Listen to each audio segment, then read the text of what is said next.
Hello everyone, this is Vishakha Yadav और आज का हमारा वीडियो होने वाला है टीसीएस स्मार्ट हायरिंग के ऊपर। यस, ये बीएससी और बीसीए स्टूडेंट के लिए काफ़ी अच्छी अपॉर्चुनिटी होती है जो भी टीसीएस में जॉब करना चाहते हैं। बाकी आगे भी मैं वीडियो बनाने वाली हूँ कि किसको ये जॉब करनी चाहिए, किसको ये जॉब नहीं करनी चाहिए, क्योंकि बीएससी और बीसीए स्टूडेंट के लिए इतनी कंफर्टेबल जॉब नहीं होती है।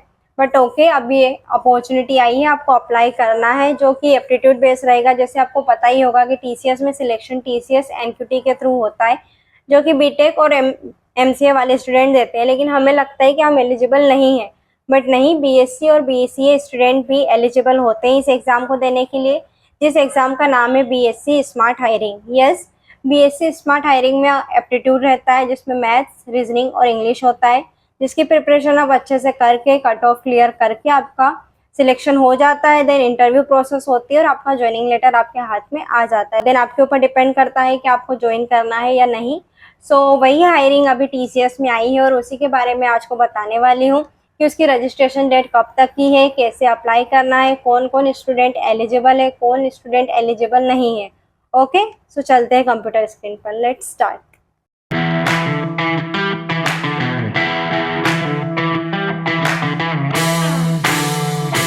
तो हम आ गए हमारी कंप्यूटर स्क्रीन पर और आई होप आपको ये सब दिख रहा होगा अच्छे से।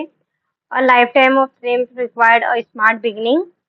तो रजिस्टर स्टेटस अभी ओपन है, आप अभी के अभी रजिस्टर कर सकते हैं। कैसे रजिस्टर करना है वो मैं आगे आपको बताने वाली हूँ। पूरा इस वीडियो को देखना, आपको अच्छे से सारी प्रोसेस समझ में आ जाएंगे। ओके, तो रजिस्ट्रेशन की जो एंड डेट है वो है मंडे 24 जून 2024।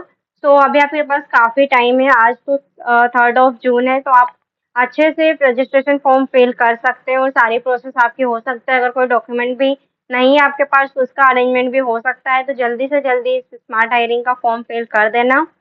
टेस्ट डेट अभी मेंशन नहीं की। जब भी आप रजिस्ट्रेशन कर दोगे, पूरा रजिस्ट्रेशन आपके पास सक्सेसफुली हो जाएगा, पूरा अप्लाई अच्छे से हो जाएगा। तो जब भी टीचर्स अपनी जो टेस्ट की डेट है वो डिक्लेयर करेगा तो आपके पास ईमेल आ जाएगा कि यस, इस डेट को आपकी जो एग्जाम है वो होने वाली है। या फिर आप इस लिंक पर आकर चेक भी कर सकते हैं कि आप कोई टीचर्स ने कोई चेंजेस किए हैं, कब एग्जाम होने वाली है। जैसे आपको ऊपर ये लिंक दिख ही रही होगी, इस लिंक को आप बार बार चेक कर सकते हैं कि टेस्ट डेट कब होगी।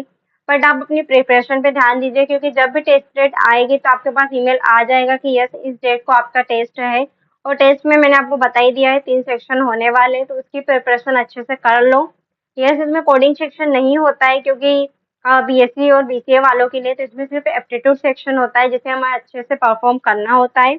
About TCS BSc ignite and smart hiring batch of 23 and 2024, जिन्हों जिनका भी बीएससी और बीसीए 23 में कंप्लीट हो गया है या फिर इस 24 में कंप्लीट होने वाला है, वो स्टूडेंट एलिजिबल है इस एग्जाम को देने के लिए। तो इस एग्जाम का जो नाम है वो है टीसीएस बीएससी इग्नाइट इन स्मार्ट हायरिंग कैंडिडेट के लिए है। स्ट्रीम कोई सी भी हो सकती है, लाइक बीएससी और बीसीए से computer science, IT, mathematics, data science, statistics, तो कोई सी भी स्ट्रीम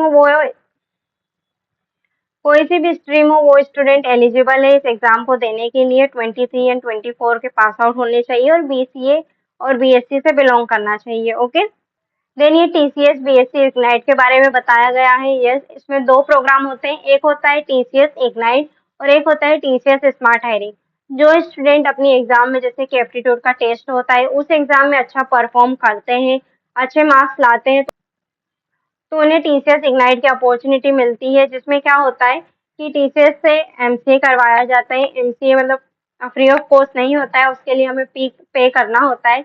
लेकिन जैसे कि हमारा बीएससी हुआ है, बीसीए हुआ है, देन इसके बाद हमें एमसीए करना होगा, तो उस एमसीए करने की अपॉर्चुनिटी हमें टीसीएस देता है कि यस, आप हमारे यहाँ से कर सकते हो, सस्त्रा यूनिवर्सिटी से आप कर सकते हो।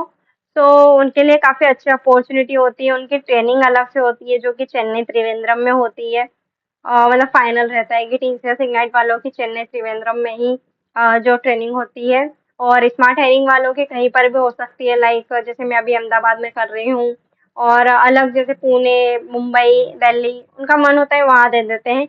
और वर्क लोकेशन भी डिफाइन नहीं होता है, ऐसे तो मैंने बताया हुआ है, अपने कई वीडियोस बनाए हुए हैं प्रेफर लोकेशन के ऊपर, अकोमोडेशन के ऊपर। तो आप देखना चाहें तो मेरे दूसरे वीडियो भी देख सकते हैं जो मैंने बनाया है टीसीएस के ऊपर। अगर आपको टीसीएस के बारे में और ज़्यादा जानना हो, क्या क्या चीज़ें रहती है, कैसे कैसे सब होता है, तो इन सब के ऊपर मैंने अपना वीडियो बनाया हुआ है, आप देख सकते हैं, लेकिन पहले इसका रजिस्ट्रेशन कर लेना, देन देखना, क्योंकि अभी रजिस्ट्रेशन ज़्यादा इम्पोर्टेंट है। ओके, तो ये की फीचर्स आप पढ़ सकते हैं कि क्या क्या होने वाला है। तो ये सारी बेसिक चीज़ें जैसे आप पढ़ सकते हैं, जिसमें आपको पता चलेगा कि क्या क्या रहता है। देन अभी मैं आपको बता देती हूँ कि आप अप्लाई कैसे कर सकते हैं। तो application process for BSc ignite and smart hiring batch of 23 and 24। तो log on to TCS next portal here, then आपको इस पे क्लिक करना है। ये आपने क्लिक कर दिया है। अगर आपका क्लिक करने के बाद अगर आपने पहले से ही रजिस्टर किया हुआ है तो आपको रजिस्टर नहीं करना है, डायरेक्टली लॉगिन करना है। लेकिन आपने पहले कभी भी नेक्स्ट स्टेप पोर्टल पर रजिस्टर नहीं किया है तो डायरेक्टली आप पहले आपको रजिस्टर करना है। देन यहाँ पर आईटी सिलेक्ट करना है। आईटी सिलेक्ट करने के बाद आप अपना प्रोसेस कर सकते हो। मैं आगे प्रोसेस नहीं कर सकती क्योंकि पहले से ही मैंने यहाँ पर रजिस्ट्रेशन किया हुआ है, तो डायरेक्टली आप जिनका रजिस्ट्रेशन है वो लॉगिन कर सकते हैं, अपनी ईमेल आईडी डालकर यहाँ पर कैप्चा डालकर डायरेक्ट कर सकते हैं। और जिनका रजिस्ट्रेशन नहीं है वो रजिस्टर कर सकते हैं। ओके, रजिस्टर करने के बाद आपको आईटी सिलेक्ट करना है। आईटी सिलेक्ट करने के बाद जो जो भी प्रोसेस होते जाती है उसे कंप्लीट करना है। देन वहाँ पर आपके पास एक ऑप्शन आएगा हाउ टू अप्लाई, तो आप वहाँ पर देख सकते हैं कि कैसे अप्लाई करना है, या फिर आपको और भी कई वीडियोस मिल जाएंगे जहाँ पर उन्होंने डायरेक्टली अप्लाई किया होगा, तो आप वहाँ भी देख सकते हैं। बट मैं अभी यहाँ पर ऐसे पूरा अप्लाई नहीं कर सकती क्योंकि मैं पहले से ही टीसीएस में काम कर रही हूँ। तो यही प्रोसेस होती है, आपको रजिस्टर करना है, लॉगिन करना है, देन अप्लाई कर सकते हैं। और यहाँ पर आपको पूरा बताया है कि पढ़ के भी अपने स्टेप क्लियर कर सकते हैं। वेरिफिकेशन डिटेल एज पर आधार, मतलब आधार कार्ड में जो नाम है वही आपको नाम डालना है, बर्थ डेट डालना है। फॉर्म फिल करते समय आपको इस चीज़ का पूरा ध्यान देना है कि सारी जो डिटेल्स है वो करेक्ट होनी चाहिए। अगर आपकी कोई भी डिटेल करेक्ट नहीं होती है तो आपका फॉर्म रिजेक्ट हो जाएगा। यस, अगर आपके 12th में परफेक्ट मार्क्स है लाइक 72.8 तो आपको 72.8 ही डालना है। 72, 73 ऐसे नहीं डालना है, या फिर खुद से नहीं डालना है। कि जैसे आपको पता ही होगा कि टीसीएस का क्राइटेरिया है कि आपके 10th और 12th और अपने बीएससी ग्रेजुएशन में या फिर बीसीए ग्रेजुएशन में 60% के अबव होने चाहिए, तभी आप एलिजिबल होते हैं, वरना एलिजिबल नहीं होते। तो आप ये सोचकर नंबर ना डालें कि अब मेरे 60 से ऊपर तो नहीं है, लेकिन कौन देख रहा है, डाल देता हूँ, मेरा सिलेक्शन हो जाएगा, मैं एग्जाम दे दूंगा। आप एग्जाम दे दोगे, पास भी हो जाओगे, बट जब आप इंटरव्यू में जाएंगे तब आपका वो रियल रिजल्ट मांगते हैं कि आप अपना रियल रिजल्ट बताओ। देन वो चेक करते हैं कि जब आपने फॉर्म फिल किया था तब जो नंबर डाले थे वो अभी आपके रियल रिजल्ट से मैच करते हैं या नहीं। अगर मैच नहीं करते हैं, अगर आपके 60% से नीचे परसेंटेज रहते हैं, तो वो आपको इंटरव्यू नहीं देने देंगे। ये लाइव एग्जाम्पल है, जो कि मैं जब टीसीएस में इंटरव्यू देने गई थी तब बच्चों के साथ ऐसा हुआ था, जिनका 60% से ऊपर नहीं था, उन्हें इंटरव्यू नहीं देने दिया। और फॉर्म में पता नहीं उन्होंने क्या फिल किया था कि उसका सिलेक्शन हो गया एंड उन्होंने एग्जाम दे दिया, और जब इंटरव्यू देने आया तो उनको मना कर दिया। ओके, तो अप्लाई फॉर ड्राइव, ये सारी प्रोसेस इसमें लिखी हुई है, आप पढ़ पढ़ के पूरा अपने एप्लीकेशन कर सकते हैं। इंपॉर्टेंट नोट है, मुझे बस आपको इतना बताना था कि यस, टीसीएस स्मार्ट हायरिंग आ गया है और आप कैसे अप्लाई कर सकते हैं। बाकी ये चीज़ें आप खुद से पढ़ सकते हैं, खुद से समझ सकते हैं सारी चीज़ें।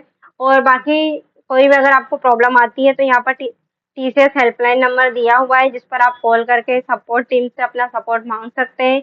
ईमेल आईडी भी दी है जिस पे आप ईमेल भी कर सकते हैं। रजिस्टर हियर पूरा यहाँ दिया हुआ है। तो आई होप आपको ये पूरी प्रोसेस समझ में आ गई होगी।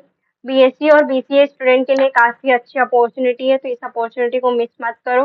कम से कम एग्जाम दो, इंटरव्यू दो, एक्सपीरियंस होगा। अगर आप जैसे टीसीएस में एक पॉलिसी है कि अगर आप एक बार ऑफर लेटर एक्सेप्ट कर लेते हो और ज्वाइन नहीं करते हो, देन आपको टीसीएस चांस नहीं देता है। लेकिन अगर आप एग्जाम देके, इंटरव्यू देके ऑफर लेटर एक्सेप्ट नहीं करते हो, तो यस, आप फिर से टीसीएस में ट्राई कर सकते हैं। बट ऑफर लेटर एक बार अगर आपने एक्सेप्ट कर लिया तो फिर आपको टीसीएस कभी चांस नहीं देगा कि आपने ऑफर लेटर एक्सेप्ट करने के बाद ज्वाइन नहीं किया। ओके, सो मेरी तरफ से आपके लिए यही सजेशन था और आई होप आपको समझ में आया होगा। सिंपल प्रोसेस है, मुझे बस आपको बताना था कि स्मार्ट हायरिंग का जो रजिस्ट्रेशन है वो स्टार्ट हो गया है। कैसे कैसे अप्लाई करना है, पोर्टल पे ही पूरी इन्फॉर्मेशन दी हुई है, आपको ऊपर लिंक दिख रही होगी। उस अगर आपको नहीं मिलता है तो उस लिंक के ऊपर आप क्लिक करके डायरेक्टली अप्लाई कर सकते हैं।